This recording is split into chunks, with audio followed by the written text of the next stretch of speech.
chapter. All right, so activity and the systematic treatment of equilibrium. Okay, so we spent this time reviewing equilibrium. We taught you all this equilibrium stuff in Gen Chem 2. And you know how that almost everything you get taught in chemistry, we go like, here's the basic concepts. This works 90% of the time, except, and we teach you something that makes it all wrong. Well, guess what?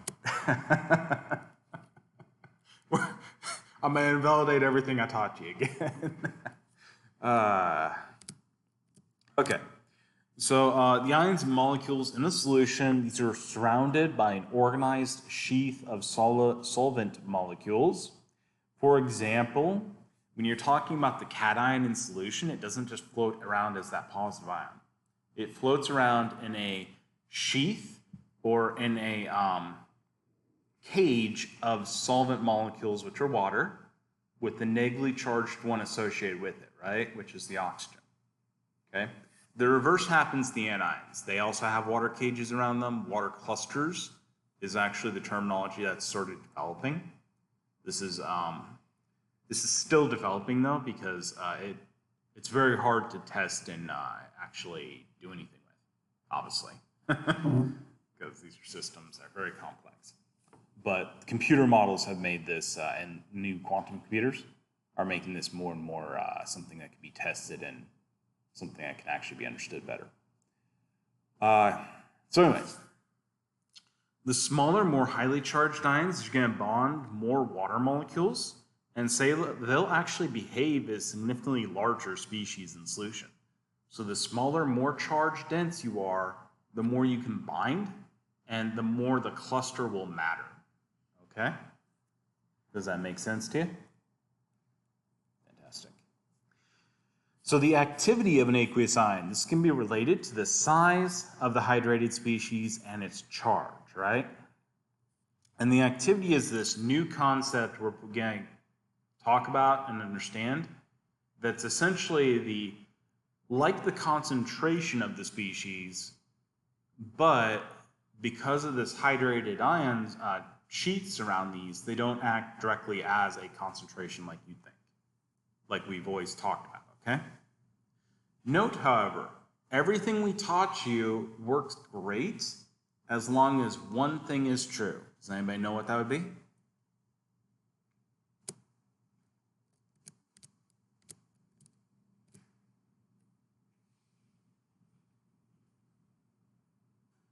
Does anybody remember? Well, I didn't. Did I teach you guys? Yeah, some of you. So if I taught you, I kept saying this every time that we did these things. It's something about the solution concentration, it being a dilute solution. So as long as it's a very dilute solution, it pretty much acts like Gen Chem 2, okay? Like the stuff we just finished reviewing. But the more and more concentrated it is, the less it acts like that, all right? And you actually already kind of knew this. Do you guys remember the van der Waals forces for the gases? Similar concept, okay? Very similar. Not the same, but there's a lot of parallels. All right, so this right here shows you these ions and where's my label? Anyways, the white part here, these are the hydrated radii, and the blue part is where you start seeing the actual size of the ion, okay? So this blue part here, that's that size of CO3 2-. And then this white part would be the hydrated portion, okay? Where it transitions, remember these things are fluxing, they're always in change. These are electron shells, right? And so this is where it transitions, where it gets lighter and lighter. So the positive ones are hydrated? Yeah, because typically the positive ones are single ions.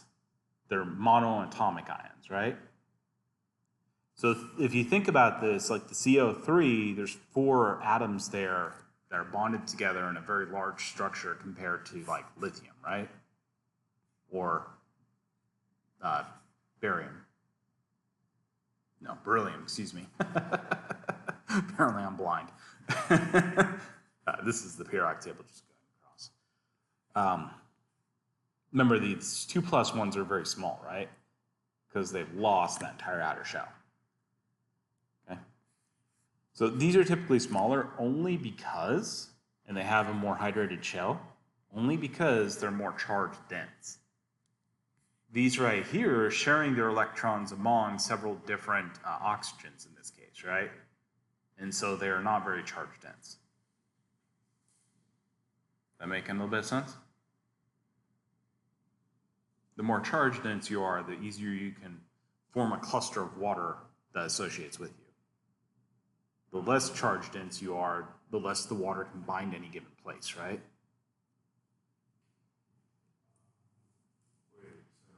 That's why F here, again, we have a higher charge density because it's only one atom has the charge on it. It's very small, right? And these all are one atoms that have a fairly high charge density compared to these things. So the Fe3+, is that related to our Rust lab at all? It does. Yeah. Oh. Yep. The Fe3+ does relate to your Rust lab, though you end up undoing that part of the way through the Rust lab. Yeah. But yeah. That's why I was like, You actually made both of these, Fe2+ and Fe3+. You then used the nitric to convert all this to this, and then you had that floating around. You used the basic solution to make it basic. Basic conditions, the hydroxides will come and react with this. And so we get the iron rust. so how does the nitrate convert it from Fe2+ to Fe3+? The nitric acid? Yeah. Yeah, it's a heavily oxidizing conditions, and so it reacts. It takes the electron from here. Okay. So you'll notice this is the iron thiocyanate. Again, you should have done this in Gen Chem. We reference this reaction a lot because it's a reaction that's typically done in Gen Chem, and so you've seen it a few times. And so it's a baseline you can work with, right? So you remember this, you actually did an equilibrium lab in Gen Chem, or you should have, where you did this. So the equilibrium constant equals the complex divided by the iron 3+ and the thiocyanate right there. Okay, so the concentration quotient, K, is going to decrease if you add the inert salt KNO3 to this solution. Notice that KNO3 shares not a single damn ion with any of these, right? There is no common ion effect at all. It's not reacting with it. It's not combining with any of these forms, okay? All the salts that would be made with these are soluble. So it's just dissolving ions in the solution, that is it. That's causing that equilibrium constant to change, okay? Or the concentration quotient. So the equilibrium constant is not really constant, does it? It changes depending on the charge in your solution. And that's what's happening, is you're changing the charge in your solution, the amount of charge in your solution, not the overall charge. And you are causing that equilibrium constant to then change. So remember, this is red. If we have two solutions here, they're both just the same solution. They look the same, right? We add potassium nitrate in there, which again is soluble.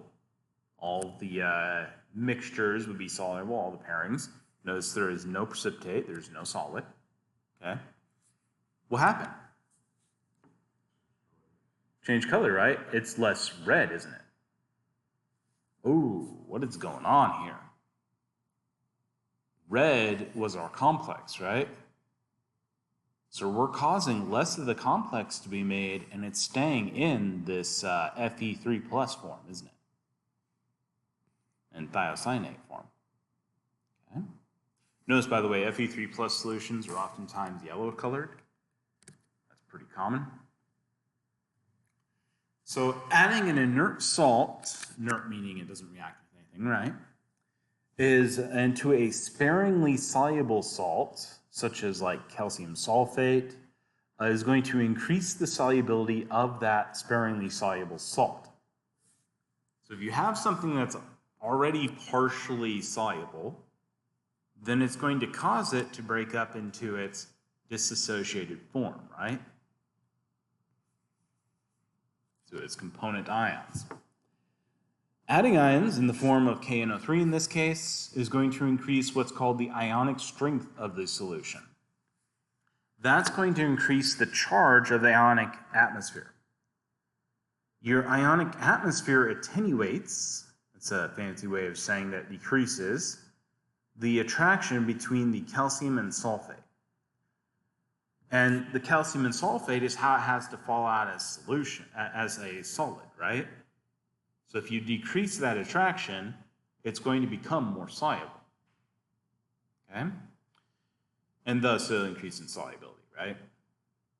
There's kind of an easy way to think about this. So how does something dissolve versus precipitate? So when it precipitates, your crystal has to be stable, right? Your solid has to clump together, and the repeating ions being next to each other has to be more stable, right? When it dissolves, what are you looking at? Well, you're looking at the ions being attracted to charges that are in the solution, right? And that causing these ions to get split apart from that crystal. Does that make sense? Yeah, no? Okay. So if you increase what can bind those ions, if you increase the ionic charge, if you increase the ionic strength of your solution, then what's going to happen? Well, it can pull those ions away easier, can't it? And thus it'll increase the solubility. Does that give you a nice framework to think about this?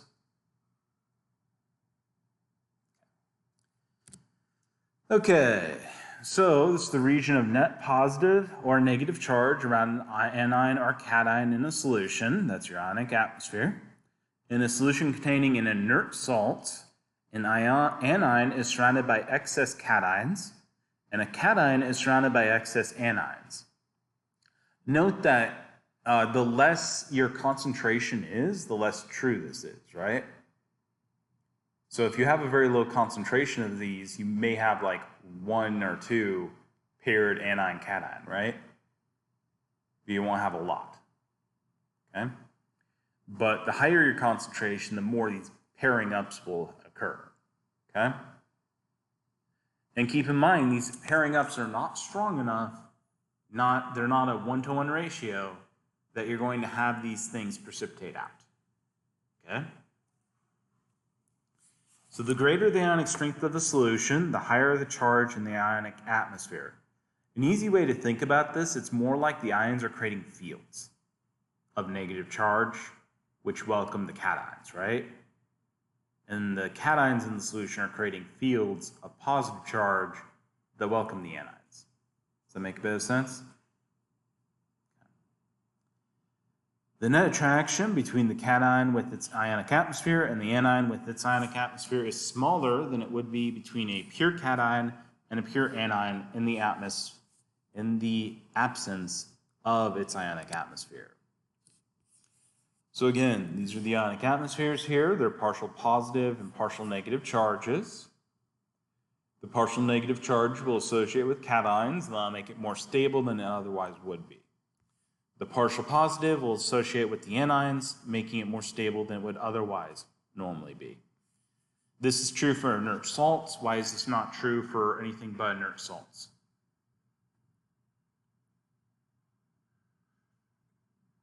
What would happen if this was not an inert salt?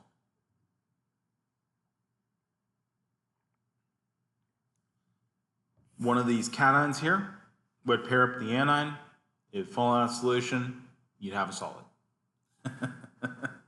Okay? And again, that has to do with much like acids and bases.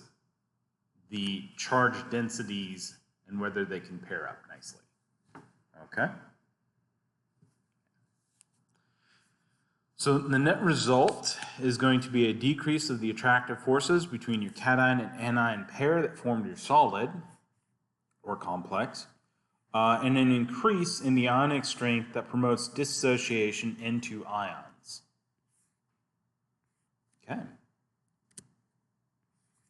This is the term ionic strength. It's typically denoted by mu. An interesting side note is mu oftentimes refers to things that are magnetic fields. And this is kind of like a magnetic field, isn't it? Where you have charge fields, essentially. Yeah, weird, huh? Anyways, I'm pretty sure that's by purpose, so yeah. Mu is going to be a measure of the total concentration of ions in solution. You calculate it like this, so you have your ionic strength equals 1/2. This stays as 1/2, by the way. This is not 1 over the number of things. Common mistake people make. So this is 1/2 times the concentration of an ion times its charge squared. Do you ever have a negative value from that?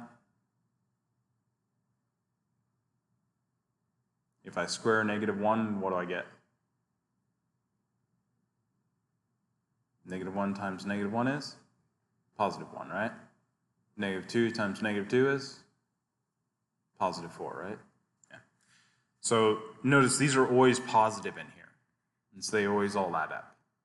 So again, the concentration of that ion times its charge squared, and then you do the sum of those. Please note this is for both cations and anions. You do them both. All in the same deal. They both contribute to ionic strength. Okay? And yes, this can add up quite quickly. All right, so right here we see a 0.1 molarity sodium nitrate solution. So we take 1/2, we put in the 0.1 for the concentration of sodium, right? 0.1 for the concentration of nitrate. They both have 1 charges, so 1 squared is 1. Whether it's positive or negative doesn't matter, does it? So we plug these in, and we end up with the average, don't we? Because it's 0.1 plus 0.1 divided by 2. All right, so the next one, this is 0.01 Na2SO4. So first off, this Na2, what do we have to do with that concentration? When this dissociates, how many NAs does it make? 2, right? And so that number gets doubled, doesn't it? So it's 0.02, again, charge 1, so times 1. Then that's plus, well, there's only one of these that's made, so 0.01 times, and then there's a, well, -2 charge, right? Which would be 4. You square that. So you do the math, you get 0.03. Ooh, that's wrong. That's very wrong. You can see I took this from your book, too. I wonder if it's right in the book. Anybody see why that's wrong? Oh, that overall answer is right, yeah. But okay, so this is 6, right? And then divide by 2 is 0.03, yeah. Fine. Okay. Anyways, if you have more than one salt, like this case right here, you'll take and do that repeatedly, right? So 0.02 times 1, 0.02 times 1 again, 0.01 here, times 2, because there's 2 of them, right, for the sodium. And then you'd have it at 1 charge, so times 1. 0.01, there's only 1 of them, so that's just times the 2 squared, right? Which gives you 4. You add all those up, divide by 2, you get your answer. Which is right. Okay. Anybody have any questions? It wasn't wrong. I misread it. Apparently I'm blind today. So.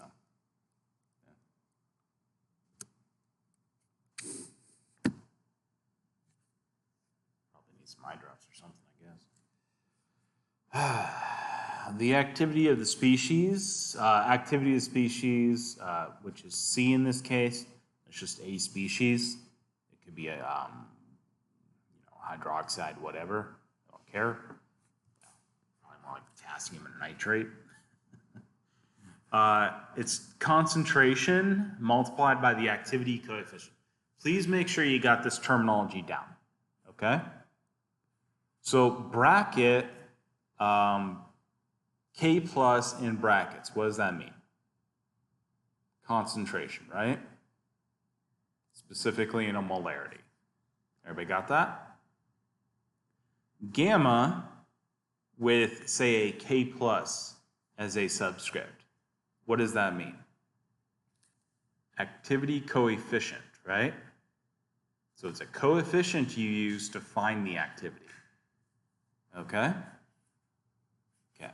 That's not activity. Then an alpha with a, let's say, K plus subscript, right? What's that then? That's the activity, isn't it? And the activity of a species is essentially its concentration, but with this ionic strength applied to it. Okay? It's how it acts in solution.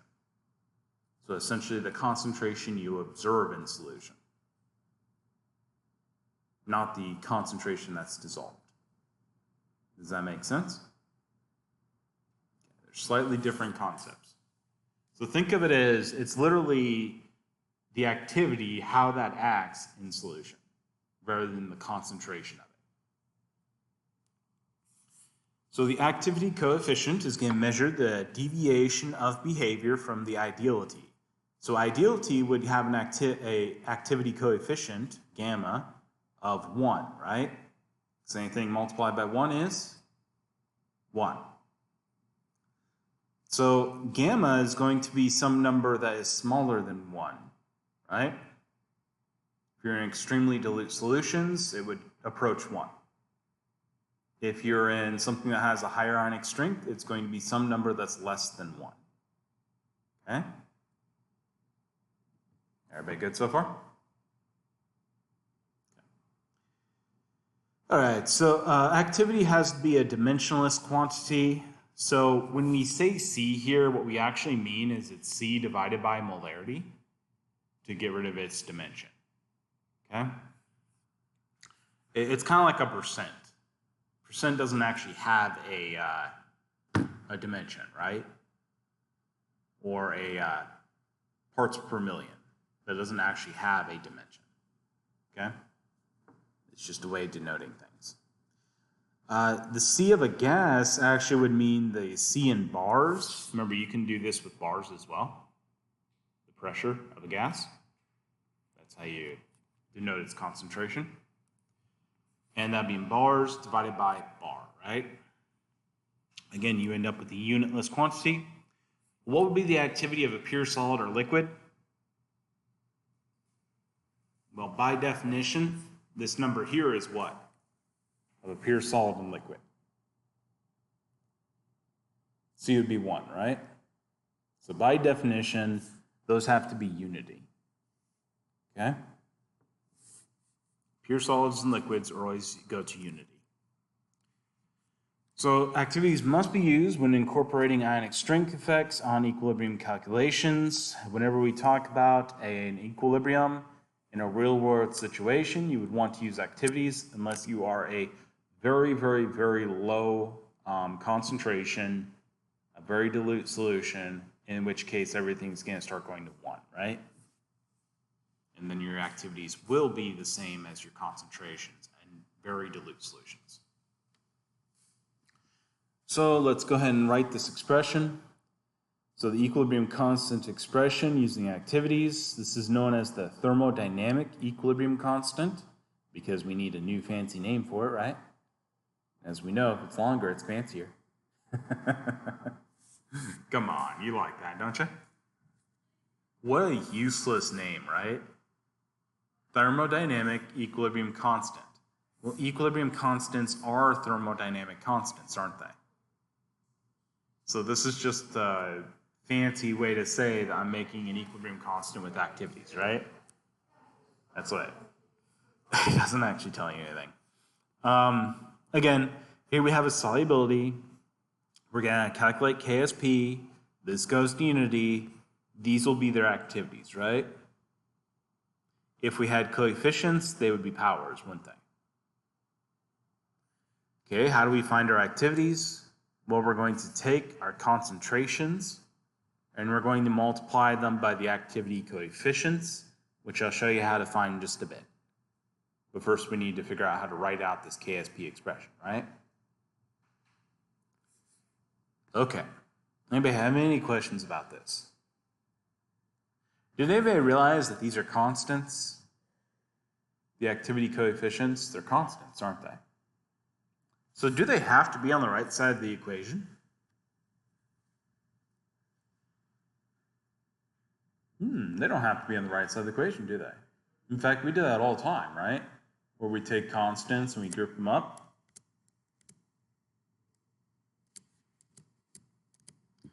So let's go ahead and look at an actual example, okay? This is water. You guys ever realize that, like, we keep telling you the water KW is 10 to the negative 14, right?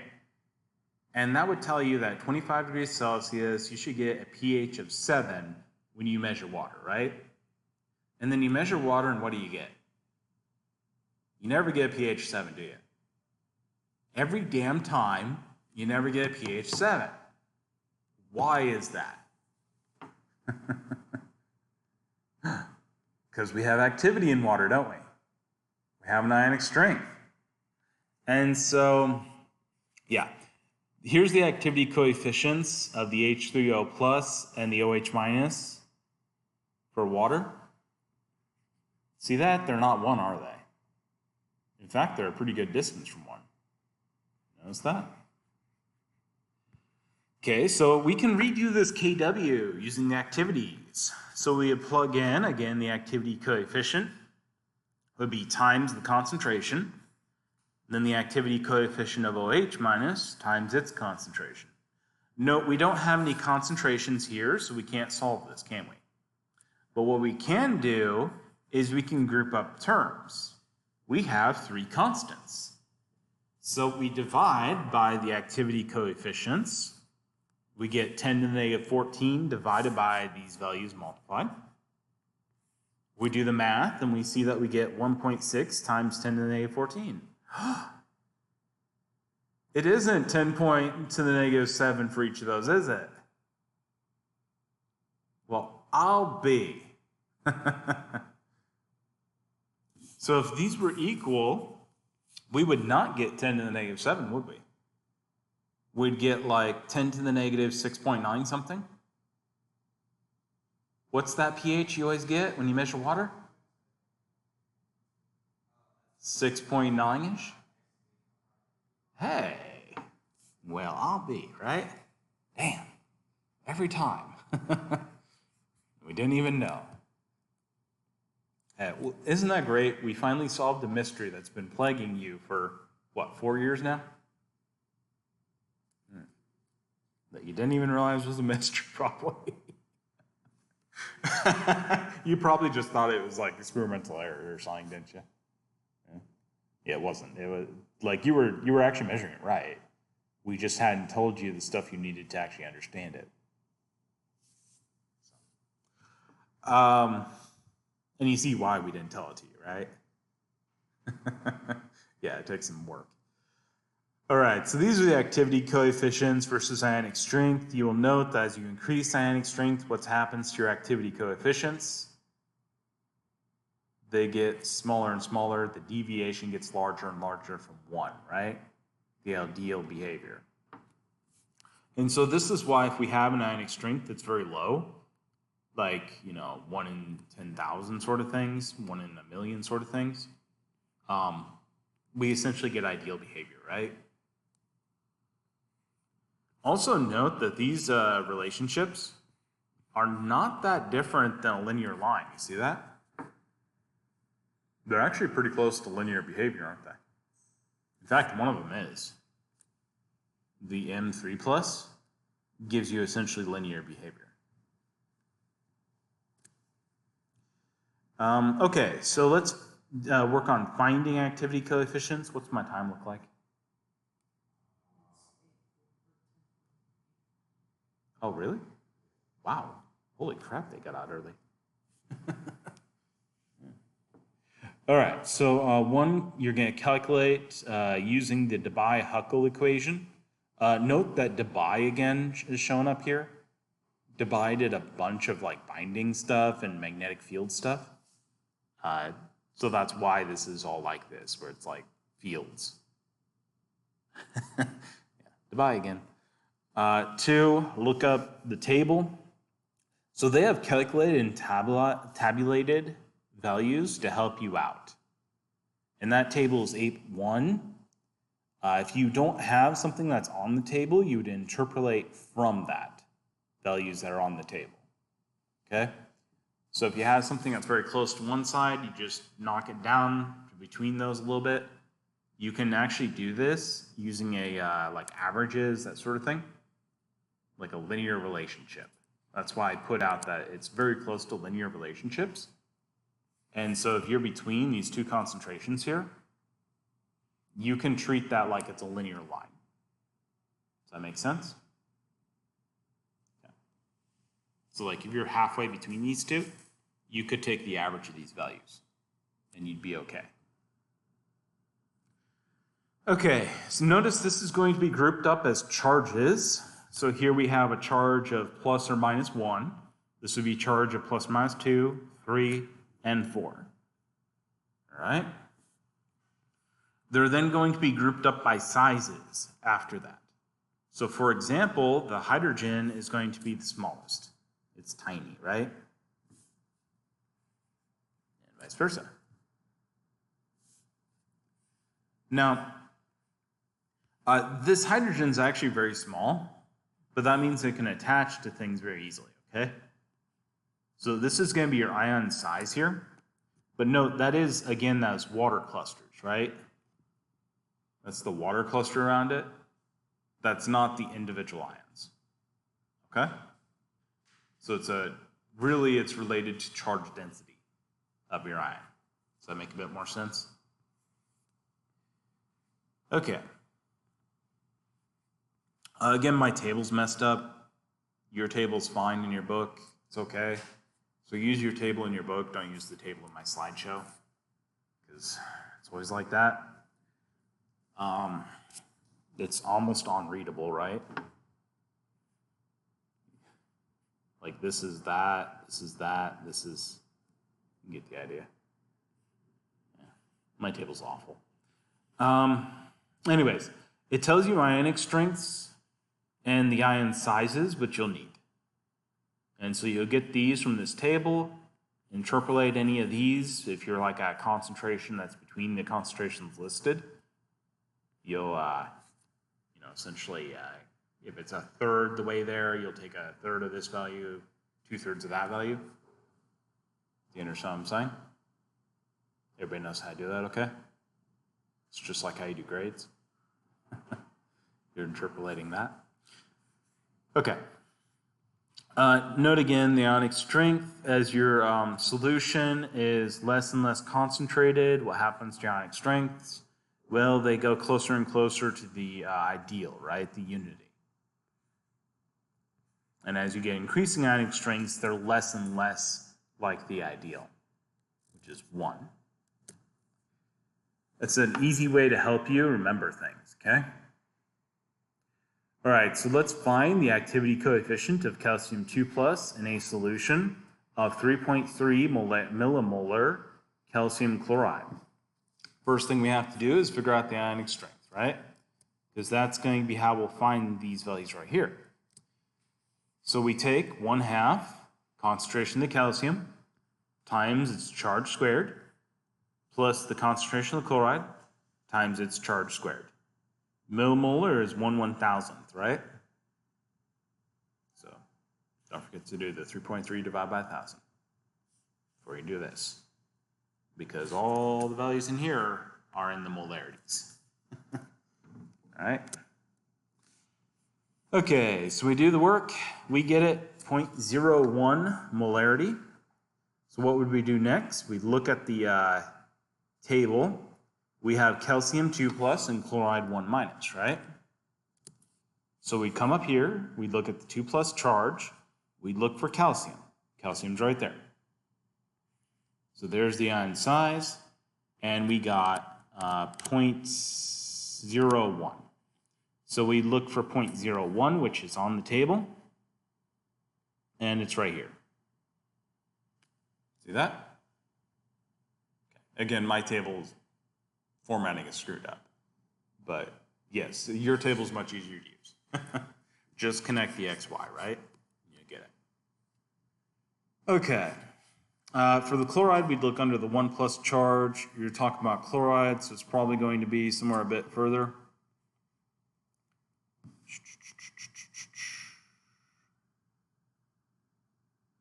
You should, yep, down here. By the way, that's typically, the bigger it is, the further down it's going to be. So it's kind of a way you can help yourself find things.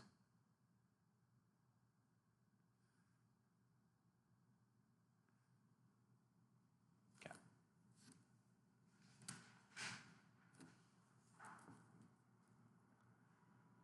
All right. Anybody have any questions about that so far? Nope. You can use the table, okay? Okay, so once we have those tabulated values, we can start doing the actual calculations for our gammas, our activity coefficients. And that's going to use the extended Debye-Huckel equation. So that's going to relate the activity coefficients to your ionic strengths. And so it's log of the activity coefficient, for whatever you're calculating, equals negative 0.51, it's a constant, times the charge squared times square root of the ionic strength. Now note, you should already have the ionic strength calculated at this point, right? Because you had to use the table, so you have the ionic strength already calculated. This is over 1 plus the alpha. That is what's found in table 8.1 here. See that ion size? Everybody see that okay?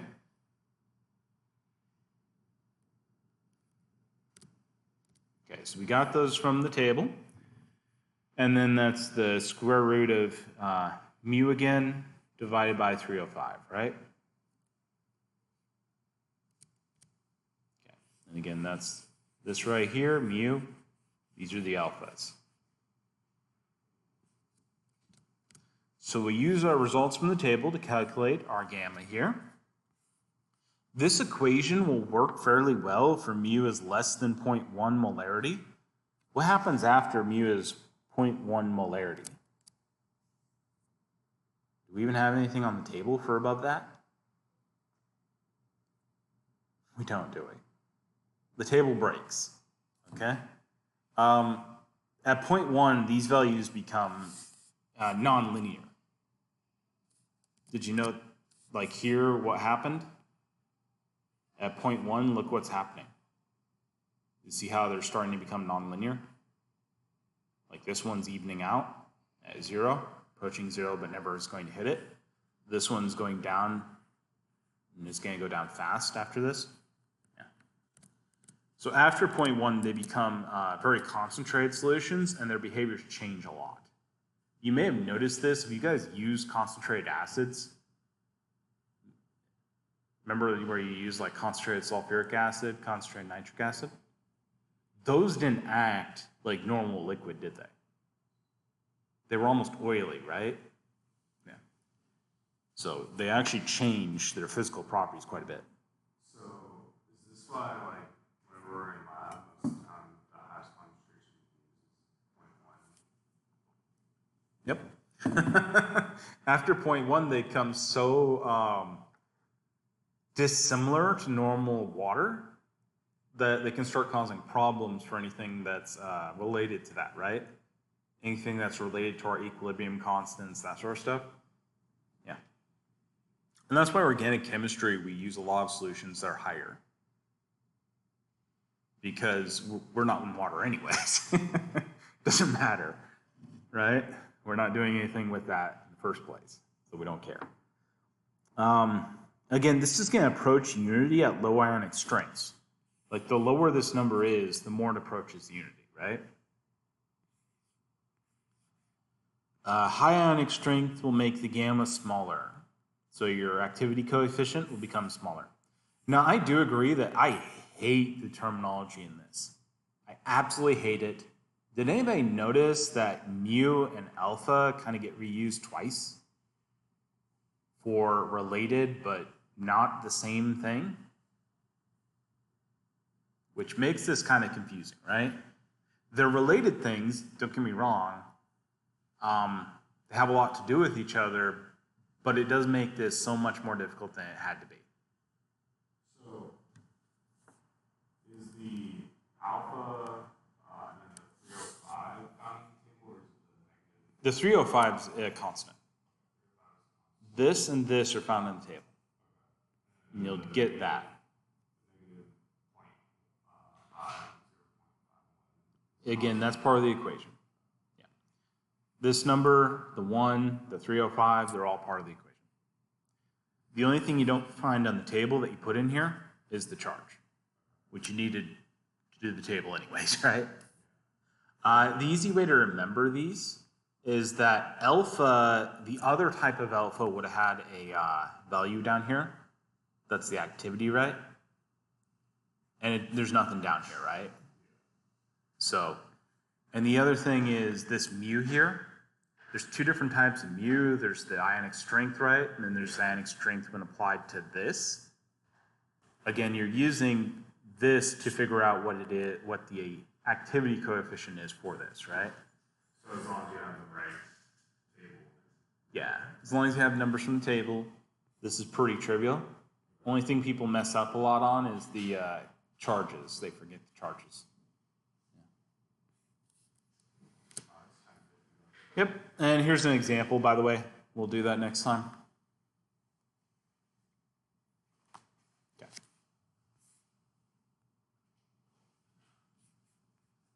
It's not actually hard. It's just you got to practice it. Once you've practiced it, you'll be able to do it pretty easily.